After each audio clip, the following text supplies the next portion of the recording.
Premier of Alberta. He joins us now from Edmonton. Hi, Premier Kenney. Good to see you. Good to see you, Vashi.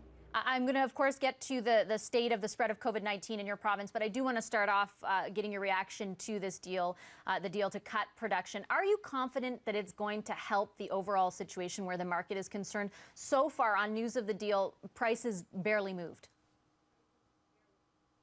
Yes, in fact, prices went down a bit after the initial deal was inked a couple of days ago.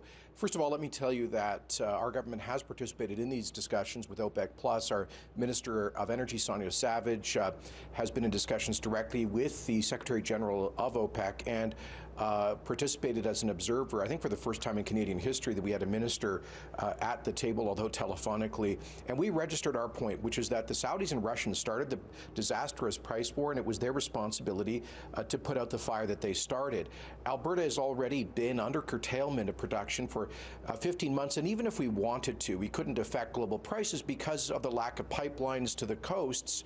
That means that we really can't have an impact. And even if we tried to surge production to make up for the curtailment in OPEC and Russia, it wouldn't make a difference because of the lack of pipeline access. Having said that, it at least is some small sign of hope for a devastated industry. However, with the huge crash in demand and consumption and the surge in supply coming from OPEC over the past month, global inventories for oil are at tank tops full. So most projections, Vashi, are that we will continue to experience extremely low prices for at least the next 18 months, and that will have a devastating impact on Alberta, and it will affect the entire Canadian economy. So your estimates, what you're hearing is that the prices that we're seeing, these incredibly low oil prices, are here to stay for the next 18 months. There will obviously be some variance, but at least this agreement prevents an even more catastrophic situation where you would have supply surging into nowhere to put it.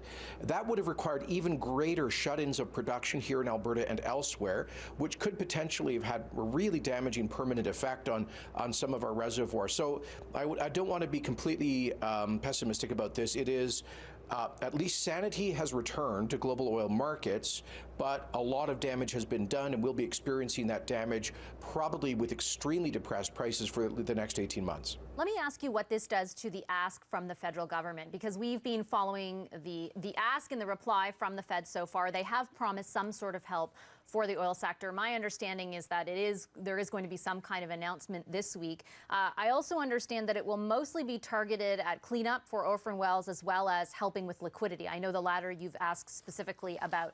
Is there anything beyond those two things that you want to see?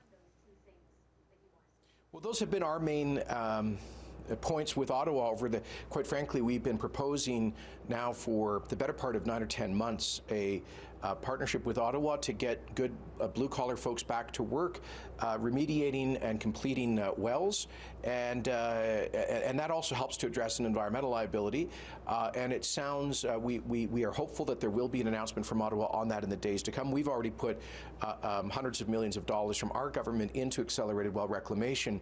But fundamentally, if we want to ensure that the largest subsector of the Canadian economy, our energy industry, is here to fight another day, and we protect the 800,000 jobs that are connected to that industry directly or indirectly, then we do need some emergency liquidity measures through some kind of extraordinary credit backstop. And we've been working with the federal government on that for the past month. People in the industry here are getting increasingly concerned as the clock ticks, but I understand that the government of Canada has been managing, like we have, multiple crises simultaneously. We do hope that they land on a meaningful package to throw a lifeline to the largest subsector of the Canadian economy this week. I want to switch gears and ask you about the spread of COVID-19 in your province, and specifically an announcement you made a few days ago to send surplus personal protective equipment to some other provinces. Obviously a move that was well received across the country. Are you concerned at all that if the sort of trajectory of the virus in your province changes or alters, that you won't have what you need? No, I'm not concerned. And we would not have made this decision to share a large amount of medical equipment with other provinces if we had any credible concern that it would catch us short. The truth is that even on the elevated scenario of our modeling that I released last week, we would have a significant surplus of equipment like N95 masks, ventilators, etc. And we are nowhere near hitting that elevated peak. Of course, we're going to be vigilant, but where we're at today is that we are, in terms of hospitalizations and ICU admissions, which I think are the key metrics, we're at about 1/4 of where we modeled we would be under our probable scenario. And that is credit to Albertans responding positively to the public health orders, to social and physical distancing, and it's also credit, Vashi, to the fact that Alberta has been leading the world in testing, and we had a very aggressive and widespread tracing program as soon as we saw the first infection here. So I think we've done a very good job of tracking and containing the spread. We now have fewer than 50 people in hospital. About, I think the latest number is 13 in ICU. And as I said on Saturday, Vashi, I could not in conscience, as a Canadian, sit here with a huge and growing stockpile of critical equipment when some other provinces are within days of exhausting their supplies. We've also had great success, and I give credit to Alberta Health Services, Procurement Division. When they heard rumors about a pandemic in China in late November, early December, they started surging orders, and we got ahead of the queue of virtually every jurisdiction. So even just last night, we had another cargo jet arrive from China filled with equipment. So we are confident that we'll be able to provide for our frontline workers here in Alberta, maintain a surplus of equipment as a margin for error, and still share a lot of equipment with BC, Quebec, and Ontario. A lot of what will be required when the conversation turns to loosening restrictions or relaxing restrictions is an increased capacity in testing. And you tweeted yesterday that you're directing health officials to use or to consider using testing methods that are approved by regulators in other countries, not specifically by Health Canada. Does that mean that you don't trust Health Canada? No, of course I trust them as their credibility as a agency in terms of their approvals, but we're not going to wait for Health Canada to play catch up with, for example, the European Union's drug regulator or the Food and Drug Administration in the United States. The direction I've given our officials is that if we see a highly credible regulator of medications in a pure jurisdiction like the European Union, Australia, or the United States that has approved a test or a vaccine or medication, we should pursue that. We should not wait for Health Canada to catch up. So we're not going to allow, I think one of the critical learnings about response to pandemic is you do not allow bureaucracy to get in the way of speed of response. And that's one of the reasons that Alberta is participating, for example, in trials for hydroxychloroquine, which is a potential medical treatment.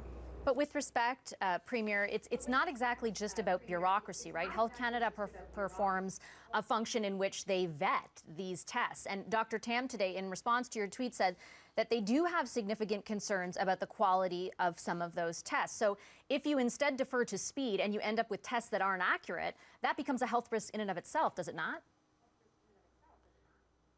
Is Dr. Tam suggesting that the European Union's regulator of medications or the Food and Drug Administration approve things that are dangerous for public use? This is the same Dr. Tam who is telling us that we shouldn't close our borders to countries with high levels of infection, and who in January was repeating talking points out of the PRC about no evidence of human-to-human transmission.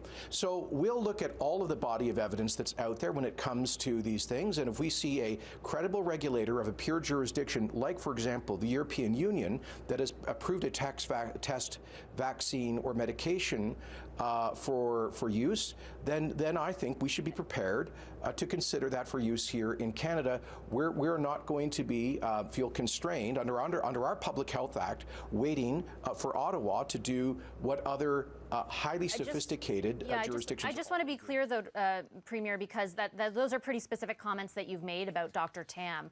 Do you feel that she isn't qualified to be doing her job? I mean, when you refer, for example, to the recommendation around human-to-human transmission, that is what the science was saying at the time. Were your public health officials telling you something different?